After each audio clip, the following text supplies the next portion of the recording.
All right. So, what I plan to do is spend a few minutes, not more than five, hopefully, every day, talking about the latest news in the crypto space. So, this is not necessarily the latest news right now, but this has been around for less than a week. So, I thought I'll start with this, right? Um, I think what we can talk about is the fact that Bitcoin has dropped quite a bit in the last, not even one day actually, last 5 days I would say. Yeah, it's gone from 62 all the way down to 54, which is about 8,000, almost 12% drop, and then it's come back to about 56, 57. And if you guys know me in real life, you know I am somebody who really believes in buying the dip. So yeah, Friday would have been a great day to buy the dip for whoever is looking to go long term. I don't actively trade anymore. I don't buy, I don't sell, I just hodl. This is something that I didn't really make any moves. But when I was accumulating back in the day, these were moments I lived for, and these were moments where I, I had everything set up, I had everything lined up. I would have cash on speed dial available to move in to any crypto exchange and buy as soon as it falls, right? This is stuff that I've done, and I would always advise the people who are looking to buy, get their entire process set up. The last thing you want to do is be stuck because your KYC is not done, or you haven't registered, or you don't have money, or any of that. If you have decided to go in, everything needs to be lined up, ready, so that at a moment's notice, you are able to go in and just buy the damn dip. Right? All right. So this was one.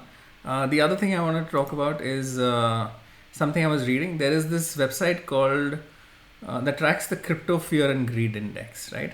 Ranges between 100% of fear and 100% of greed or something, right? The way it works is it tracks sentiment. I'm guessing it does it through social media and news and all of that. But basically, when prices fall, fear goes up, and when prices go up, greed goes up, right? So the article that I read, and what you can see on screen is the fact that it's 29 score fear as of today. Yesterday was 26. Last week was neutral. Last month was greed. So okay, I'm guessing it's 0 to 100, not 100 and 100, right? And the next update will happen in about 8 hours. What's very interesting, I read this article which said that, let me actually see if I can pull it up. The article said that at the same price, $57,000 or something, about a year ago or less than a year ago, I don't know the exact timeline. It's fascinating that right now it's showing fear, but the last time the prices were at this level, it was showing very clearly greed.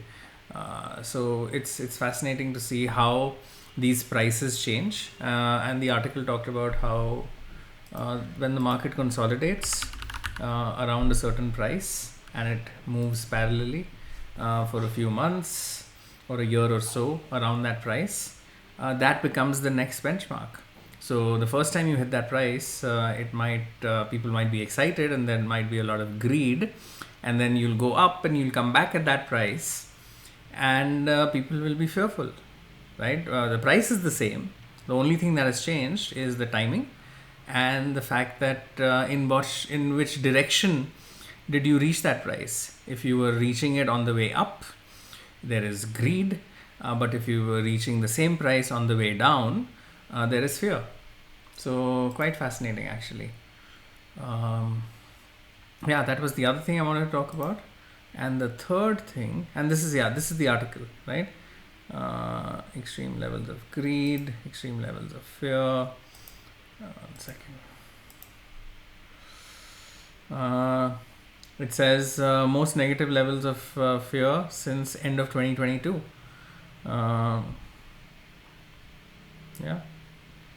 And deepest dive, this is 29, deepest dive into fear zone since early Jan, which is about a year and a half ago when Bitcoin was trading around 17,000. That was the last time when the fear index was as low as 29. And yeah, interestingly, the metric notably sent out a contrarian sell signal this March when it reached the 90 level at what turned out to be so far the 2024 top, which was around $73,500. So quite interesting. This is how it works. Just check this out. And finally, haven't read too much of this, but yeah, there has been talk about a Bitcoin stock to flow model that has historically been believed to predict quite accurately the kind of pricing, parabolic pricing that you see in Bitcoin. And this latest analysis says that it seems that Bitcoin has not really been following stock to flow as much as it was expected. And you can see that the prices are actually lower than what the stock to flow model does predict. That said, this is my personal take, having been in the space for about 7 years already, is that every cycle you have believers, you have naysayers, you have people who are seeing Bitcoin and crypto for the first time, and these could be professionals who understand how markets work.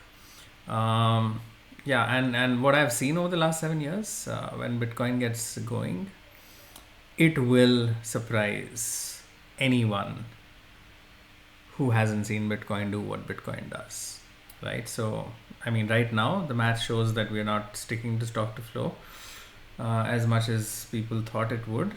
But knowing Bitcoin, I wouldn't be surprised if someday when it starts going, it starts going back to the model.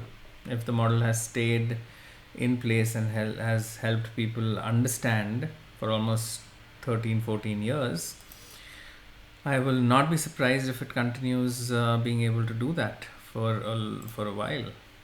So anyway, 7.5 minutes. This is my first attempt, 7th of July, which is the 7th month. So yeah, this was me trying this out.